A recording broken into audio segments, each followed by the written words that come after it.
Bonjour aux élèves, bonjour aux visiteurs. Bienvenue au Centre de Tai Chi de la Mauricie. Cette série de vidéos a pour but d'accompagner les élèves du centre en cette période de confinement et d'incertitude, à les encourager de leur pratique quotidienne et fournir un guide pour les aider à varier leur entraînement tout en révisant le programme d'études que nous appliquons dans les cours. Comment allons-nous procéder? Pour les élèves qui fréquentent le centre, nous allons procéder en révisant les principes de base, les points importants et les exercices qui nous ont permis de progresser dans notre démarche et d'améliorer la qualité de notre entraînement, la qualité de notre exercice. Pour les visiteurs qui n'ont jamais fréquenté l'école, je suis Robert Saint-Onge, j'enseigne le Tai Chi depuis 1983. J'ai environ 30 ans d'expérience dans l'enseignement du Tai Chi. Depuis 20 ans, je consacre la majeure partie de mon temps à l'étude, la pratique et à l'enseignement du Tai Chi. Vous trouverez une petite biographie sur le site www.taichi-mauricie.com sous la rubrique blog. Cette série de vidéos est un complément aux textes qui paraissent sur le blog du site de Tai Chi de la Mauricie. Les textes du blog explorent les principes, les théories et la culture du Tai Chi. Ils s'adressent beaucoup aux facultés mentales et visent à fournir une base pour des recherches plus poussées. Il pourrait être intéressant de s'y référer pour des exposés écrits plus complets.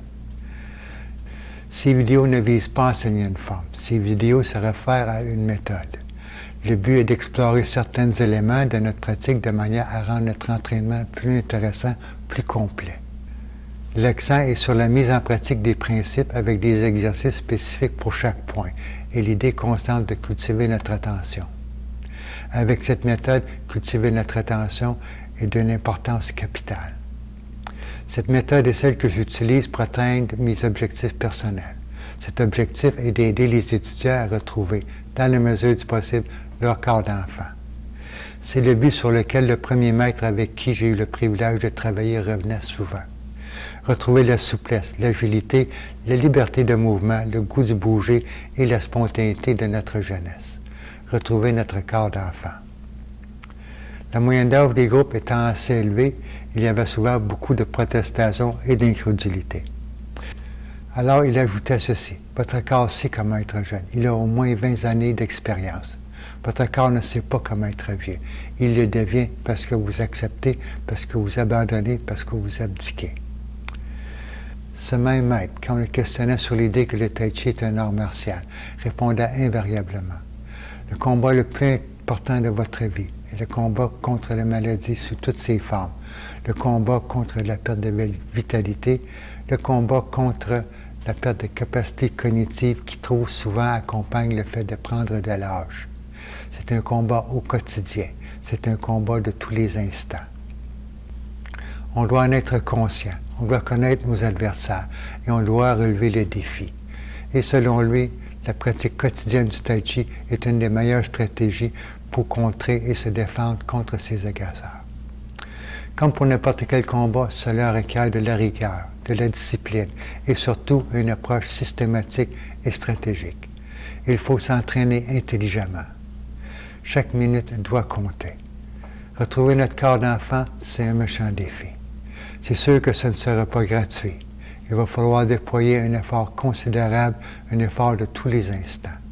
La qualité de l'entraînement doit primer sur la quantité, mais il faut les deux. On ne peut plus se contenter de faire notre forme en pensant à l'épicerie, à la fête d'hier ou à notre rendez-vous de demain. Tous les éléments présentés font partie de ce qui est enseigné aux élèves dès le premier cours. Dans ces vidéos, nous allons aussi regarder certains concepts de base en anatomie, en physiologie et en biologie. Également, nous allons développer une image plus complète de ce que nous sommes, de ce à quoi ressemble notre intérieur. L'histoire de cet art de santé et de ses sources taoïstes seront aussi très pressantes, ainsi que l'histoire de ceux qui en ont fait un art martial et qui ont assuré sa transmission des temps anciens jusqu'à nous. Il y aura aussi certaines références aux textes anciens dits classiques du Tai Chi. L'idée de tout cela est de mieux comprendre ce que nous faisons, savoir d'où cela vient, savoir comment le faire, pourquoi on le fait ainsi et comment cela va changer avec le temps. Pour pouvoir suivre notre progrès, il est important de bien définir nos buts, nos objectifs, savoir ce que nous voulons. Pourquoi on pratique le Tai Chi? Pourquoi on regarde cette vidéo? Et on peut s'attendre à ce que cela aussi évolue, que cela aussi change. La méthode. La méthode est un cheminement, un parcours qui nous permet de partir d'un point A pour se rendre à un point B. Le point A est le même pour tout le monde. Il s'agit d'apprendre la forme, peu importe le style que nous pratiquons. Le point B peut être plus variable.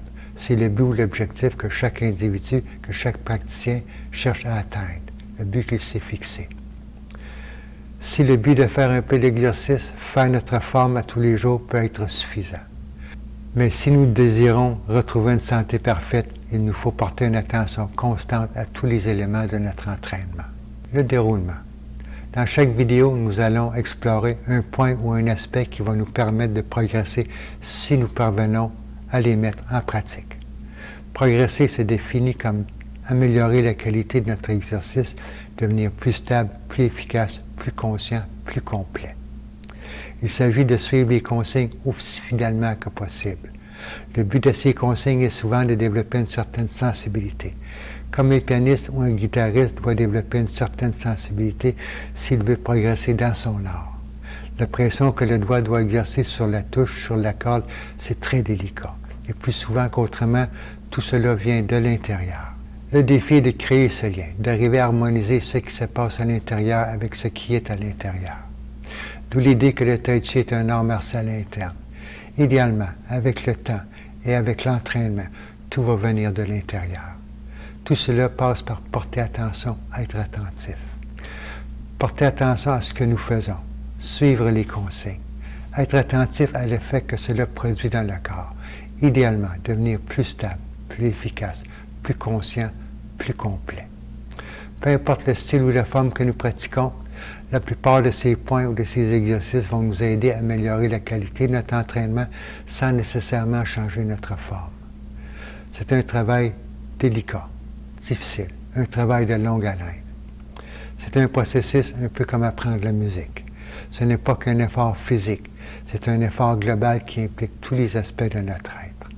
Un effort pour devenir une meilleure personne, un effort pour devenir plus complet. Un effort pour avoir un accès accru à toutes nos ressources connues ainsi que nos ressources inconnues. Au début de notre entraînement, apprendre les 10 points essentiels de Yang Shen Fu est une chose importante. On reconnaît généralement que ces points s'appliquent à tous les styles et qu'ils définissent en quelque sorte ce qu'est la pratique du Tai Chi. Yang Shen Fu ne les a pas nécessairement inventés. Il a plutôt réuni et reformulé des éléments que l'on retrouve dans les textes plus anciens, plus ésotériques. Il en a fait un guide à l'entraînement plus simple, plus accessible, plus compréhensif.